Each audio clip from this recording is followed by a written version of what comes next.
on the Gainbridge Ball State Cardinals Sports Network from Learfield.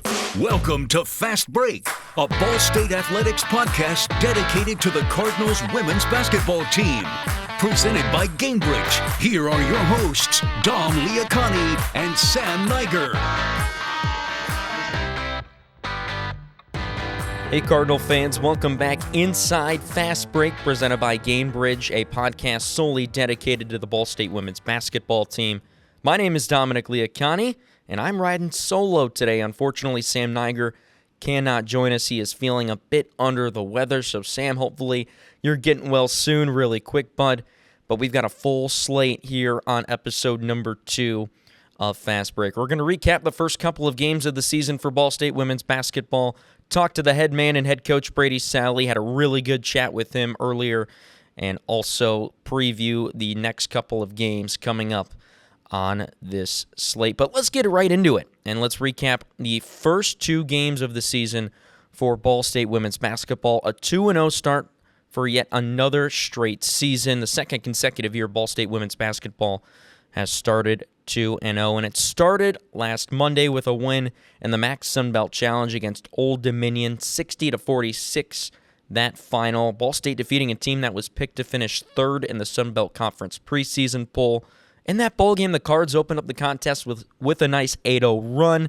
Then it turned into a back-and-forth game, really, to start the ball game throughout the end of the first quarter to the beginning of the second. Old Dominion kept it close in the second period, only trailing Ball State by 1 at the 6:34 mark. After that, the Cardinals put together a 19-4 scoring spree to close out the first half.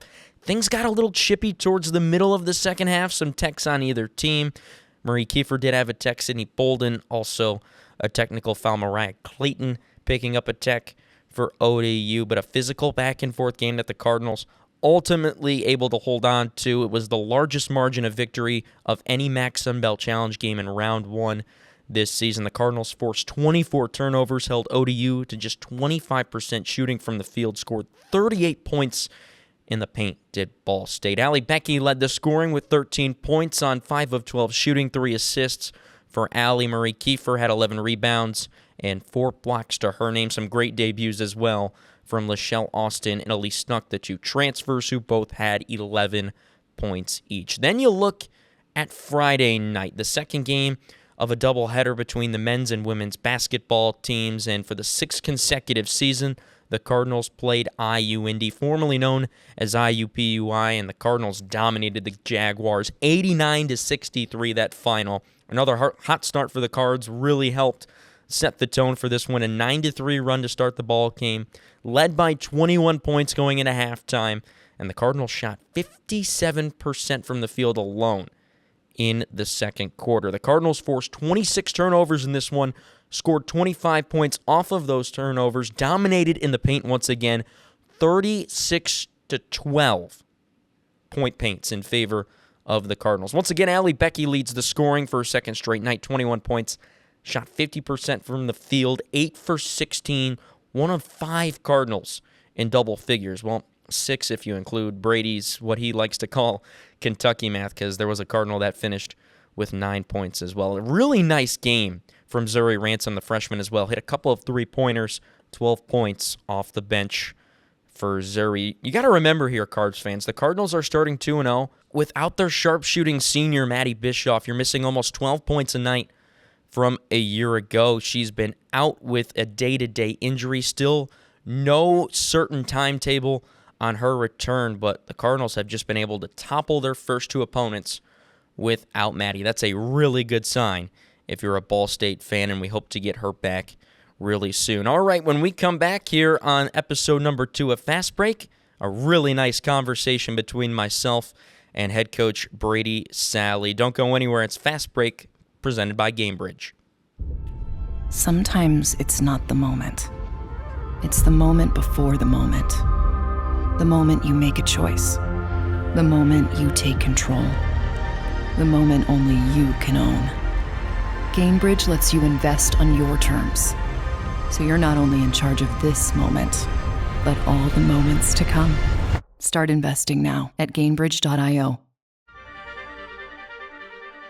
Hey, Cardinal fans, welcome back here to episode number 2 of Fast Break, presented by Gamebridge, an exclusive podcast dedicated to the Ball State women's basketball team.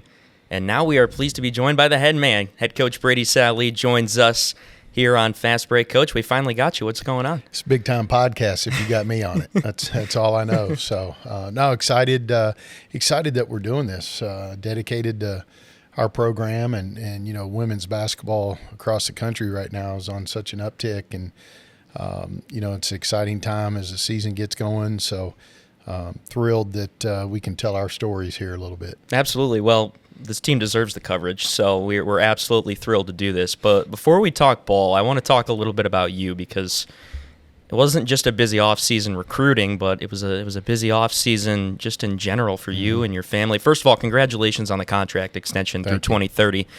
With where you are in your coaching career and in your life, why did you decide to come back for another 6 years? Well, the biggest part of it was I wanted to be here. As simple as that sounds, you know, in my career, I've gone through a lot of mental approaches to, you know, the stepping stone, so to speak. You know, clearly, I think I've proven that I was never a guy that was just jumping around job to job. I spent 8 years at Eastern Illinois. Before I came here, nobody spends 8 years at Eastern Illinois. You know, I was an assistant at Kent State for 7 years. So it wasn't like, you know, I was ever one to really bounce around. But as my career wore on, priorities change a little bit, you know, families and your kids and everybody's doing so daggone well. You start looking at the price tag of that, and you know, maybe it's a few $1,000s here and there. Maybe it's a so-called better league. But I'm looking at the job I have and the resources that I'm afforded through some great administrators and a tremendous president that values women's basketball. And it was important to me to work at a place that cares about this sport. There's a lot of them out there that, you know, maybe on paper they do, but I don't think many times they put their money where their mouth is. And so there were some opportunities that came across my desk this summer that, I'll be honest with you, it was minute to minute whether or not I was going to be here. And when you really step back and look at how well we're doing as a family, the program, everything we've poured into it. It was a place I just simply said, you know what, I'm where I'm supposed to be. Let's rock and roll. I love that. Well, we're happy to have you, obviously, and huge get back for this program. But, you know, not only recruiting and that was busy in the summer, but stop me if I'm wrong. So obviously Everbowl opens up down in the village. Right, there you go. A little shout out. Yep, your wife Mandy, right, a big proponent in that. Just walk me through that process of getting that started. Yeah, it was. I don't know that we have enough time on here to go through it, but you know, it was something for a few years that my wife had been talking about. She saw a need in this community for something along these lines. You know, it started with, you know, hey, we need a smoothie place. You know, when I think it was Jamba Juice was down in the atrium here, when it closed up, there was really nothing just solely in that market in the Muncie area.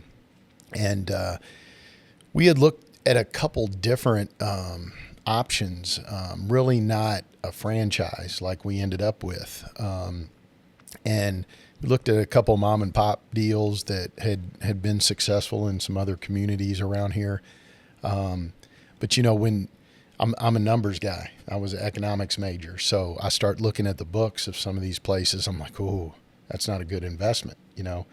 And so we kind of pulled back from a couple of those and just really, you know, right place, right time. My wife found an Everbowl down in, I think, Noblesville.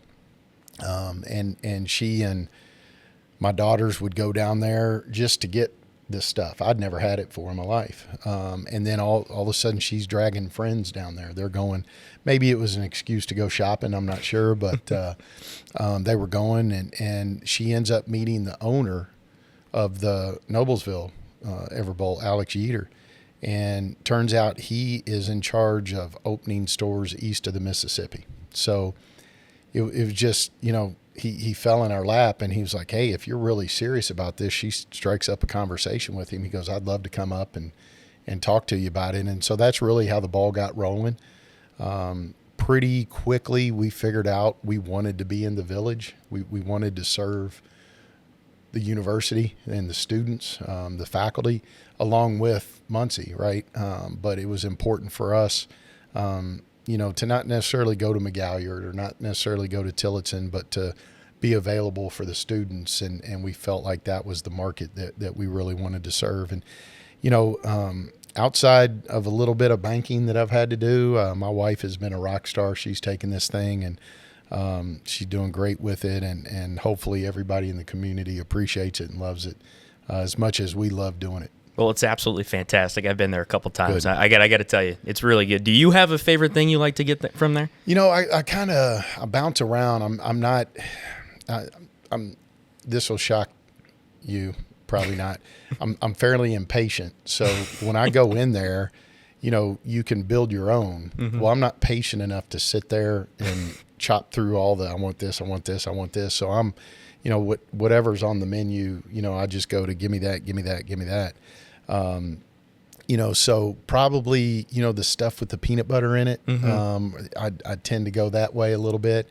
The desserty ones with the kind of cacao base, that are a little bit more like dessert. I treat myself to. I try to stay away from them all the time, but, I bounce around between a lot of the different smoothies and the bowls, and I haven't found one that I don't like, but I was really surprised. I really like the Perfect Date.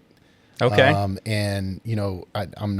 I don't eat dates normally, but I really like that one,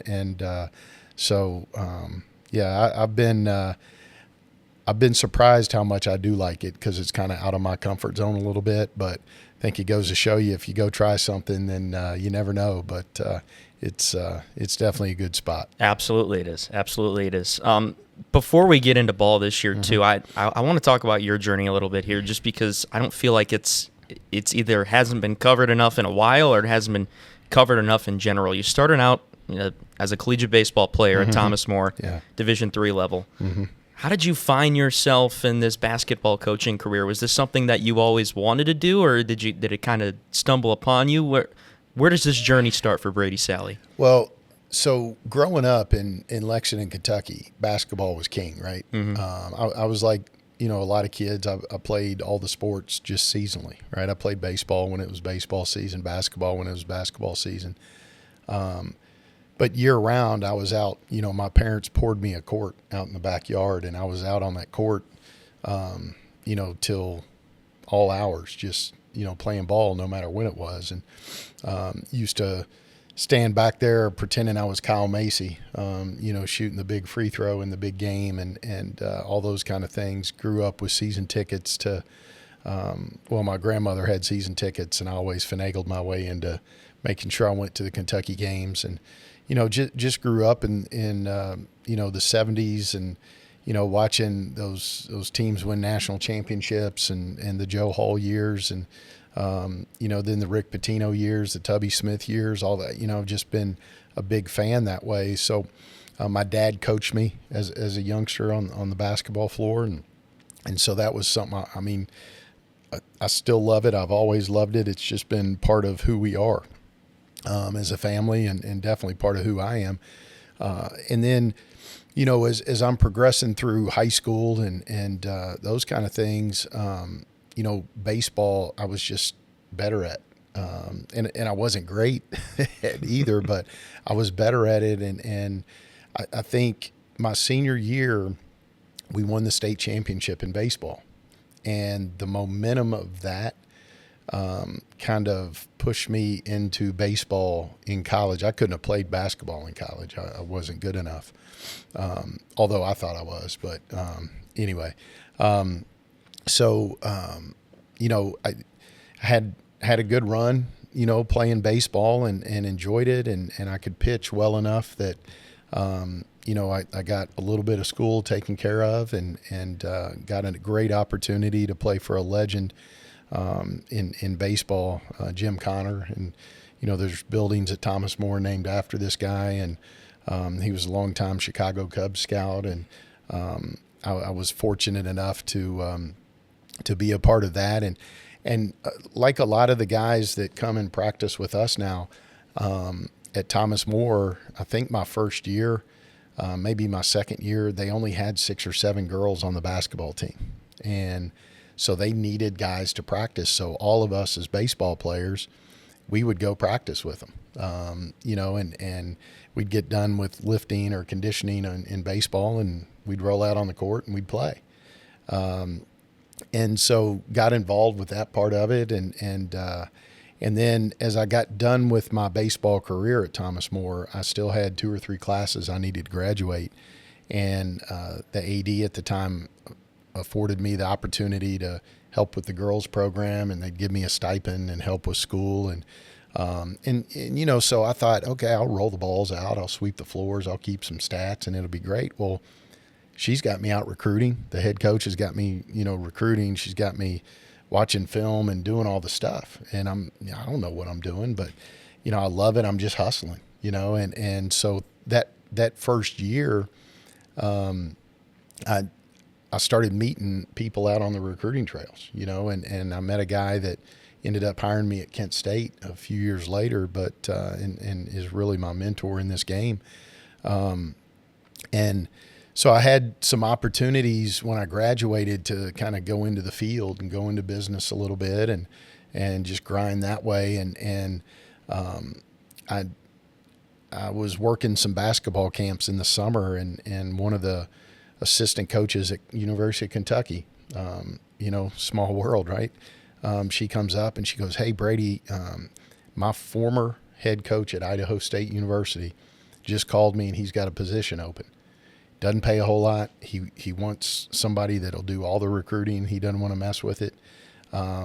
You know, and I gave him your name. I thought, you know, you'd be great. And I'm like, where is Idaho State? Where is Idaho, for goodness sake, right? So I got on the phone, you know, I'm working camp there. I got on the phone that night with the coach. We talked, hit it off. I was on the phone the next day with the AD at Idaho State. I think 3 or 4 days later, they flew me out. It was crazy. You know, I have no frame of reference at this point for what it's supposed to be like, right? So I fly out there, and he picks me up, and he says, "Did you bring your golf clubs?" I'm like, "No, I didn't bring my golf clubs." Like, you know, and he goes, "Well, I got my sons in the car. Let's go play." And so I'm in like dress shoes. I'm in slacks. I'm in a button down, and we go play 18 holes of golf. Now, here's for, you know, all the college age or young people listening to this right now. Okay. Again, I didn't know any better, right? So I went out and beat him. And everybody was like, "You did what? Why would you're trying to get this guy to hire you and you beat him?" What'd you shoot? Well, I can't remember. I mean, it's my story, so I'll say like probably 73, 74. But no, you know, it was probably somewhere in the low 80s. Okay. And everybody was like, "Oh, like, what were you thinking?" And I'm like, "I'm playing golf, man. I'm there to win." Right. You know, and so, you know, looking back a little bit, the guy that hired me, Ted Anderson, we laughed about it a little bit. He never beat me, by the way, the whole time I was there. But I'd probably do that over again. But literally, we played. I never even went on the campus that first day. We hardly talked basketball. We went played golf. I went back and ate with he and his wife, and he offered me the job. And the next day, I flew home, and I thought about it for, I don't know, probably less than 24 hours. And I was like, "Hey, you know, I'm young. You know, I at the time I'm 23 years old. I've got nothing keeping me in Kentucky or, you know, the Cincinnati area where I'd gone to school. I'm like, let's go do this." You know, and so everything kind of came together. And you know, I remember, you know, my parents kind of looked at me like I was crazy because I'd studied, you know, in business, and they thought, you know, he's just going to go down this road. And we had some friends in the family that were saying, you know, girls basketball in college, like there's no future. You can't make money. Like what? It's no life. Like, what are you doing? And my uncle, who was a 2-star general in the Army Reserves, I remember, you know, kind of talking to him about all this, and he said, you know, you're going to go do this. Before I'd made my decision, he goes, you're going to go do this. And I'm like, you know, Jimmy, what are you talking about? And he said, if you don't, you'll regret it the rest of your life. He goes, go do it. Those jobs at Frito-Lay, or they'll be there forever, right? But go do this, and if it's not for you, then, you know, you can readjust. But if you don't do this, you'll regret it the rest of your life. And so luckily I had some great family around me and some supportive parents that, even though they might have thought I was crazy, they said, let's go. And the one thing that, you know, my parents instilled in me was how to grind, you know, and I think in all of my athletic adventures, I was a grinder. I wasn't always the guy that jumped the highest or the tallest or the fastest or the best shooter or any of that. Never threw the hardest, none of that, but I was a grinder. And so I think in this business you have to be, and I'm thankful for that part of it. But, you know, it was a crazy route to get to where I am, but you look back and you think, holy cow, how did everything come together to get us where we are right now, and how well things are going. So the good Lord had a plan, and thankfully I listened. Absolutely. Awesome. And we appreciate that. Yeah. Here, head coach Brady Salley joining us on the second episode of Fast Break presented by Gamebridge. Coach, in your 13th year now at Ball State, how have you seen your coaching style evolve, not just in your time throughout Ball State, but, you know, your entire career in general? Mm-hmm. Yeah, I think I think something that's important in whatever you're doing is you have to have an ability to adjust but never compromise who you are as a person, right? You know, I think in sports, in broadcasting, whatever it may be, there are changes that you have to adjust to, or you're going to be a dinosaur and you're going to be out of the business. But man, if you compromise who you are as a person, your integrity, your character, you're not going to be able to sleep at night. And you know, one thing that I've always tried to do is I've tried to do my job and be able to lay my head down at night and know that I'm putting my heart into it. I'm putting my best into it. There's been some kids along the way that I wish I would have gone about it differently with them. You know, there's certainly some misses, not necessarily on judging talent, but there's just been some misses that I haven't been able to push their buttons and get what I knew they had in them. You know, but I do think that at the end of the day, I was able to lay my head down and say, you know what, we gave it our best shot. And so, you know, I think just the ability to adjust through the times. You know, when I first started coaching, the Bobby Knight approach was the way to do it, right? You ripped and roared and almost at times coached with a little bit of fear behind it, you know, and you know, it was you better not, or, you know, there was a lot of sentences started that way. You would, you know, kids didn't do things right. You put them on the line and you ran them till they dropped. You know, they were late to class. You know, there were times where, you know, I'd roll my office chair down into the gym at Eastern Illinois. I'd have a cup of coffee at 6 a.m. I'd prop my feet up and I'd tell that kid start running until I get tired. Right. And I'm sitting there with a cup of coffee and my feet kicked up. So I'm not going to get tired. Right. And that was, you know, that the way you did things and motivated kids was different, but the way they were raised was different. Right. So, you know, they were raised that, hey, if the coach tells you to climb Mount Everest, you do it. There's no questions asked.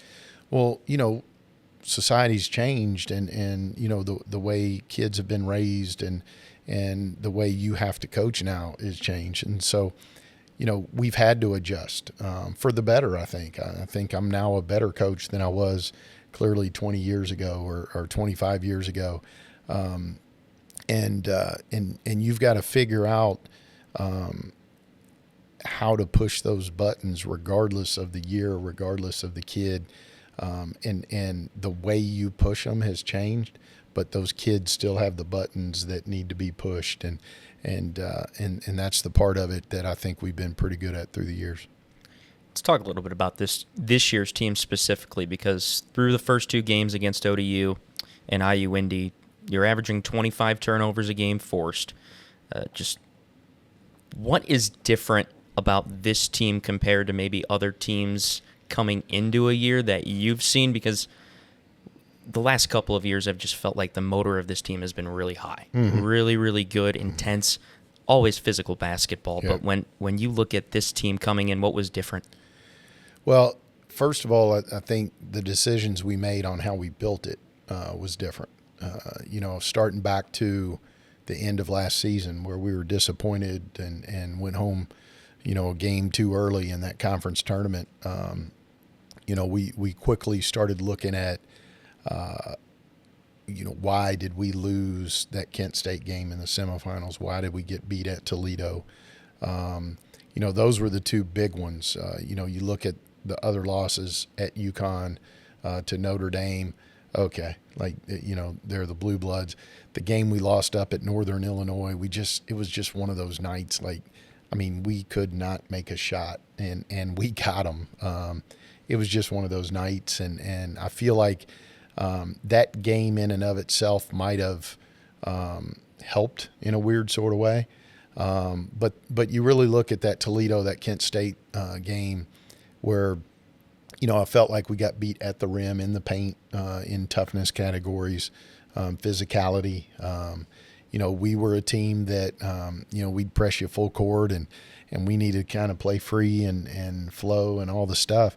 But when we had to really be tough enough, I felt like we were missing a few things. So, when we went out in the transfer portal, we clearly identified size and length and bodies, right? A body type that was going to be physical. And I think we certainly hit the nail on the head with that part of it. And so we tried to put together a team that, listen, we weren't going to replace Nyla Hampton. So to try to do that would have been fruitless. And then to try to put a team out there that was going to press for 40 minutes and do the stuff in the same way without Nyla was craziness, right? So there's a lot of ways to skin a cat, and we decided, hey, let's go be the biggest and the baddest and the toughest. Let's build this thing for being able to walk out against Ohio State and look them in the eye, look at North Carolina in the eye. Let's go be as physical and as big as all of them, and then let's see where our talent falls. And I credit Audrey Spencer, my associate head coach. I think one of the best recruiters around, no matter what level. We're lucky to have her, and I'm lucky to have been here for 13 years now with her on this staff. But, Mariah Monaco and Casey Morissette and Mariah King were also part of that. So we brought in some really, really good kids, and now it's, you mentioned the motor, and I appreciate it because we take a lot of pride in that. I think maybe this team plays as intense and as physical, along with playing fast and tough and all those things, as any I've ever coached. You look at the newcomers, obviously the 6 total with the 4 transfers that you mentioned, and then the 2 really talented freshmen that you brought in. You were very hard on yourself after game 1 against ODU, saying that you thought you stunk with your rotations. Yeah. After 2 games here, where do you see yourself kind of looking more at how you use different pieces in different places on the court? How have you seen that evolve through the first 2 games? Yeah, it got better. I thought there was a little bit more of a rhythm to how we were substituting in game 2. But, it might be a little bit of a choppy year that way with this group just because the depth and the talent is there. So, I don't know that we'll get to a 7 or 8 man rotation where the rest of them just have to wait their turn. I think from game to game, what happens in between those games in practice is going to have a whole lot to do with the starting lineup and with how those rotations look. I think there's going to be times where matchups, who we're playing, the way they play is going to determine a lot of who we play and how we play. And I think because of our depth and because of the amount of talented players we have, we can do it a lot of different ways. So, for instance, we play Old Dominion, who's long and athletic and challenges you at the rim. And then you play IU Indy, formerly IUPUI, that they're going to spread you out, kind of play 5 guards almost, and shoot it and drive it and play a completely different. So we can kind of morph a little bit as we go, depending on who we're playing, as long as the motor, the toughness, the physicality is still in place. And I think it certainly was through the first 2 games. And like I said, it's just going to be an ongoing thing. You mentioned our 2 freshmen. I'm glad you did, because I think they are so talented and we're so excited about them. They need to play this year for the big picture of what's going on. And clearly the other night, I think Zuri had 12, proving her worth there a little bit. So, it's crazy to think about how much of the core we have back, but then we have 6 new faces. And it's the portal years, man. This is what every year is going to look like. And so, but we do have an awfully good group. And, man, when we get Maddie Bischoff back, it's exciting to think about. I want to talk to you about that core 4, and I know that SportsLink here has a really nice feature coming out about those 4 players that you've been able to keep in Allie, Maddie, Marie, and Alex. And obviously you talk about the new landscape of what college basketball looks like, but to have those 4 stay loyal to this program and build around them, what did that mean to you and your staff, and how have you really been able to see them grow and become true leaders now as seniors? Well, we started this off with you asking me what was the decision to stay here. And those 4 were a big part of it. They had made a commitment to this program and to me and to this university. And I had a hard time not looking at myself as a hypocrite if I would have made the other choice. So that maybe tells you more about what they mean to me than anything. In this day and age, it's loyalty is a fast fleeting way to think, and again, I think a lot of kids are raised to be loyal to themselves first, and then everything else will work its way out. And I think there's definitely, you got to take care of yourself.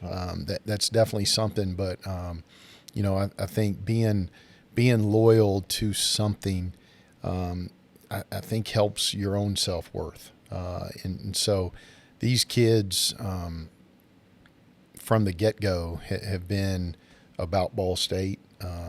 They've loved the jersey they put on. I think their experiences here, hopefully, have been special to them. And, you think of their freshman year, and, they carry us to the championship game, and we come up painfully short. But, you think about the big wins and the Power 5 wins, and going and playing at UConn, and just all the, the trips to, wherever it may be, Puerto Rico last couple of years ago. It's you hope that that's what they wanted to stay here for. And then clearly they have a loyalty to each other. It's not like all 4 of them were going to transfer to the same place if they left. Different ones had different opportunities, those kind of things. So I just think at the end of the day, they stepped back and they kind of had a chance to think in terms of what this program has taught them. And they used, hopefully, what we've been about as a program to make a decision to do what they've done. And that's pour into Ball State, pour into the women's basketball program. And I think because of that, when they're time is done here, they will be remembered, hopefully for championships and all the stuff, but they will be remembered for pouring into this place. And so you can't think of a better legacy, in my opinion, than that, especially in this day and age. Before we let you go, Coach, little fun question for you. I'm curious, just because I know how big of a Commanders fan you are. Yes, sir. Let's go. Where does that fandom come from? First of all, can we talk about the horrendous spot at the end of that game? That was really bad. So everybody in the world looks at that and they see that where they spotted it and where they ended up were two different things. Yeah. But then they go to the video and review it and don't change it. Like, how does that even happen? Don't ask. So, I'm not an official. I don't know. Well, I think I am an official. If you've seen me coach, I don't miss many, but I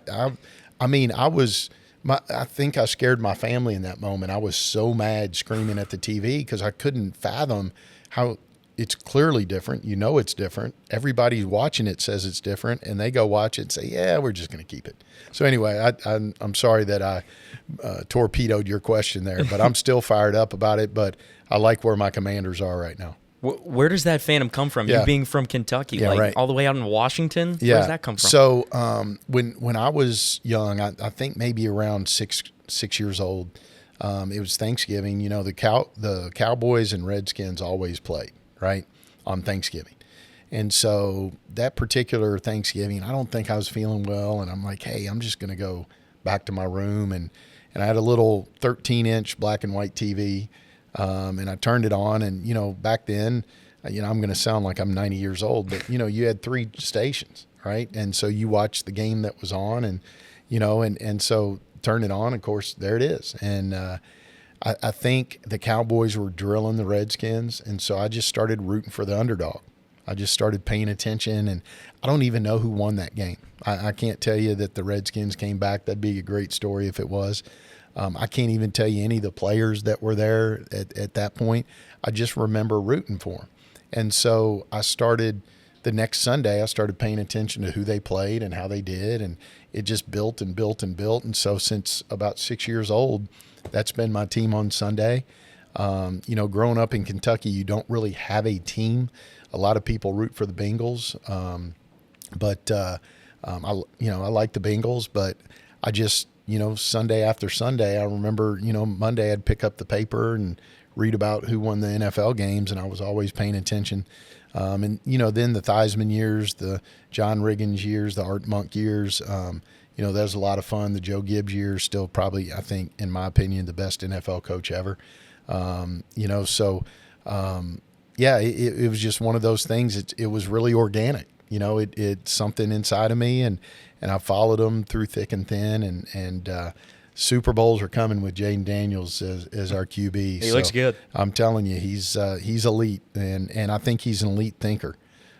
He's an elite in preparation. He's elite in the way he leads, and I think that's the difference between those guys that are able to take their teams to Super Bowls and the guys that do podcasts and just talk about it a lot. So I'm excited for where they are right now, no doubt. Loyalty at its finest. Coach, Hey, thanks so go. much for joining us here on the second episode of Fast Break. Hopefully we can do this more often. Sounds good. I enjoyed it. Thanks, Dom. We'll be right back to wrap up our show after this here on Fast Break. Sometimes it's not the moment. It's the moment before the moment. The moment you make a choice. The moment you take control. The moment only you can own. GameBridge lets you invest on your terms. So you're not only in charge of this moment, but all the moments to come. Start investing now at GameBridge.io. Welcome back to the second episode of Fast Break presented by GameBridge. Before we go ahead and start to wrap up our show, I want to give another huge thanks to head coach Brady Saleh for coming over to our Betsy M. Ross SportsLink studios and joining myself for a fabulous interview. Just an awesome time with head coach Brady Saleh. Took a ton of time out of his Tuesday to come over here and do that for us. So thank you very much, Coach. But as we wrap up our show, let's quickly start to look at the next couple of matchups that Ball State has on its radar. And we start with Memphis on Wednesday the 13th. The Cardinals will take on the Tigers, who will roll into Muncie. We've mentioned so much during previous talks during this podcast of how good this home non-conference schedule is for the Cardinals, and another really tough opponent in Memphis coming into town, a team that knocked the Cardinals out of the WNIT tournament a couple of years ago, so you know a lot of the players for Ball State going to have that on their minds. But the Tigers picked 7th this year in the AAC preseason poll, 13 and 17 last year, finished 10th in the AAC and lost a heartbreaker to East Carolina in the conference tournament. Then on Saturday, the 16th, the Cardinals travel out west to Northern Iowa to take on the Panthers for a second consecutive year where the Cardinals had a nice victory over the Panthers last year. UNI, a team that was picked to finish second in the Missouri Valley Conference coaches poll in the preseason this year, lost last year in the MVC tournament semifinals and OT to eventual tournament champion in Drake. So those are the next two matchups on the radar for Brady Sallee and his bunch. That's going to do it here for the second episode of Fast Break presented by GameBridge. I've been Dominic Leacani. Hopefully we get our guy in Sam Niger back for the next episode next time out. But thanks so much for tuning in all episode long. We appreciate you listening in. Take care and have a good one. Thanks again. Thanks for listening to Fast Break, presented by GameBridge. The preceding has been a presentation of Ball State Athletics in Learfield.